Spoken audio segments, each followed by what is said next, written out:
그렇다면 북한에 대해 얼마나 알고 계신가요? 많은 사람들이 이제 북한을 떠올리면 핵무기, 독재, 폐쇄적인 국가 이런 이미지를 가장 먼저 생각할 거예요. 근데 이제 북한은 그보다 훨씬 더 복합적인 걸로 생각을 할 수 있는데요. 정치, 경제, 외교, 그리고 국제관계 속에서 북한을 바라보는 것은 단순히 흥미를 넘어서 우리의 현실과 직접적으로 연관된 문제라고 생각을 해요. 그래서 오늘은 북한이 어떤 나라인지, 그리고 왜 우리가 북한에 대해서 이해를 해야 하는지, 그리고 북한을 왜 알아야 되는지에 대해서 이야기를 해볼 거고요. 단지 단순하게 아까 말했던 단어로 표현하는 게 아니라 문장으로 우리가 북한이 어떤 존재인지에 대해서 표현하고 생각할 수 있는 그런 장을 한번 만들어 보려고 해요. 이미 북한에 대해서 잘 알고 계신 분들도 많다고 생각해요. 근데 이제 함께 토론해 보는 것도 참 의미가 있겠다 싶기도 하고, 저도 공부했던 거를 좀 공유를 하면 좋을 것 같아서 영상을 찍게 됐고, 여러분의 생각을 댓글로 남겨주시면 좋을 것 같아요. 저는 북한학을 전공하고 있는 박사생이에요. 북한의 정치, 경제, 사회, 외교를 연구를 해왔는데, 이제 북한은 단순히 알고 싶은 나라가 아니라 우리가 반드시 이해해야 하고 우리가 반드시 알아야 하는, 왜 북한에 대해서 왜 알아야 될까요? 여러 가지가 있겠죠? 5가지로 한번 뽑아봤어요. 사회문화적 이유예요. 한반도가 분단이 되어 있죠? 우리 같은 언어 사용하는데 같은 민족으로 묶이는데 남한과 북한은 전혀 다른 사회를 형성해 왔어요. 분단된 지 70년이 넘으면서 북한 사회 우리가 상상하는 것 이상으로 변화해 왔고, 남한과의 차이가 되게 커졌죠. 그래서 북한 주민들은 어떤 삶을 살고 있는지, 북한 내부의 문화와 가치관은 남한과 얼마나 다른지, 그리고 이런 북한 사회를 연구하는 것은 곧 한반도의 미래를 예측하는 과정이기도 할 거예요. 정치적 이유가 있죠. 북한의 정치적 체제는 단순히 독재 이 한 단어로 설명하기는 어려워요. 어떻게 이 체제가 유지되고 있고, 그리고 북한 내부에서 어떤 권력 구조가 작동을 하는지를 알아야 되는데요. 그리고 이제 경제적 이유도 있습니다. 북한 경제, 가장 가까이 있는 북한 경제에 그렇게 크게 신경을 쓰지 않는 것처럼 보이거든요. 그게 이유가 아마 폐쇄적인 경제 환경 때문에 그런 게 아닌가 싶어요.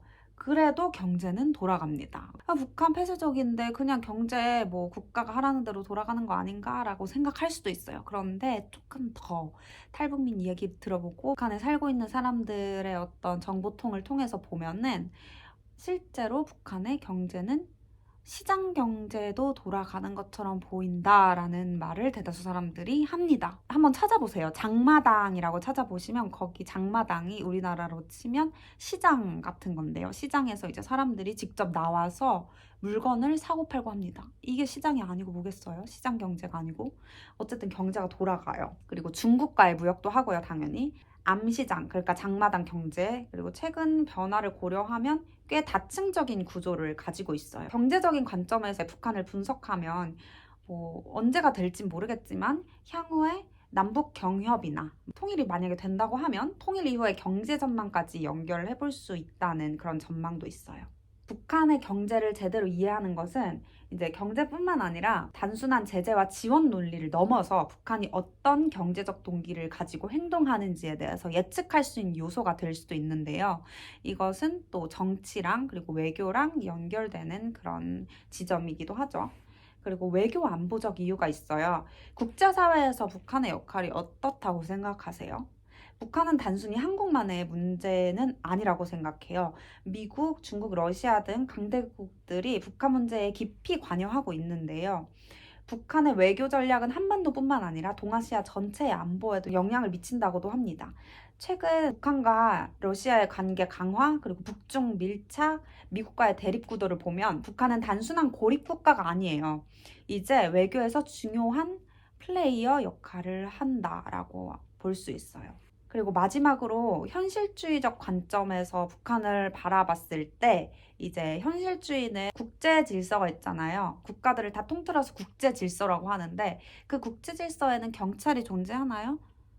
경찰이 지금 존재하지 않습니다. 어떤 국가가 전쟁을 해도 이거를 전쟁하면 안 돼, 너 잘못됐다 이렇게 직접적으로 막고 이걸 해결을 직접적으로 하지 못하고 있어요. 원래는 그게 유엔의 역할이거든요. 그리고 그 전에는 미국이 국제 정치에서 국제 질서에서 경찰 역할을 하겠다라는 언급을 종종 했었는데 지금은 말가가 있잖아요.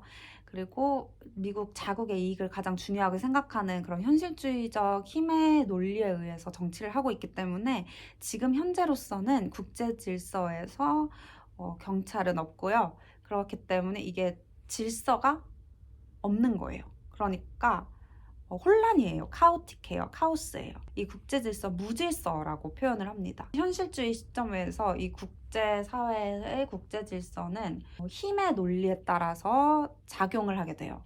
그러니까 힘이 센 국가들은 살아남고 힘이 약한 국가들은 살아남지 못할 수도 있다는 거죠. 쉽게 생각하면 힘이 센 국가들이 그냥 힘이 센 국가들이 힘이 약한 국가들에게 전쟁을 선포하고 전쟁이 지금 여러 나라에서 일어나고 있잖아요. 이런 것들을 생각해보면 좀 이해하기 편해요. 국제정치는 즉 감정이 아니라 힘으로 움직여요.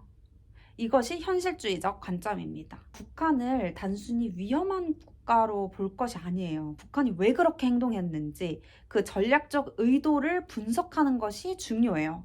북한의 핵 개발, 도발 전략, 그리고 외교적 행보 이것들은 국제사회에서 살아남기 위한 현실적 선택이라고 현실주의 시점에서 논리가 적용이 됩니다. 현실주의적 시각에서 접근을 해보면 북한의 행동을 보다 더 논리적으로 설명을 해석을 할 수 있습니다.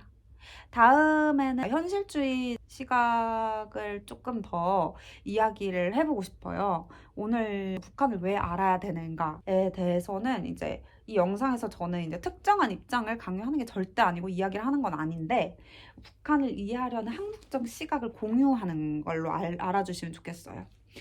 그리고 여러분들의 다양한 의견을 존중합니다. 북한을 바라보는 시각은 사람마다 다를 수 있어요. 제가 지금 이 학계에 있는데도 굉장히 다르거든요.